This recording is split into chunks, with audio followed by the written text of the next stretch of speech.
আজকে দুপুরে কি কি আছে দেখো। এখানে রয়েছে যে গরম গরম ভাত রয়েছে,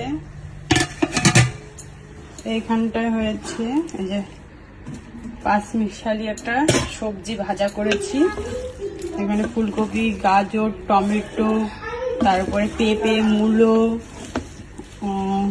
তারপরে আর কি মিষ্টি কুমড়ো, এগুলো সবকিছু, আলু দিয়েছি, এগুলো সবকিছু দিয়ে এখানে একটা পাঁচমিশালি ভাজা করেছি। ভাজাটা অনেক বেশি টেস্টি হওয়ার জন্য একটু ম্যাগি মশলাও দিয়েছি লাস্টে, তাহলে কি আরো বেশি টেস্টি হয় ম্যাগি মশলাটা ইউজ করলে। আর এইখানটায় করেছি মাছের ঝাল, আজকে অনেকগুলো মাছ একসাথে করেছি, বলতে পারো দুদিনের তরকারি করে রেখেছি। এই যে বড় বড় মাছের পিস, এখানে মাছের ঝাল রেডি। আর এখানে ফল স্যালাড রয়েছে, এই যে রাতের জন্য আটাটাও মেখে রেখে দিয়েছি। এখানে দই রয়েছে 1 বালতি, এখনো সিল খোলা হয়নি, এই যে 1 বালতি দই।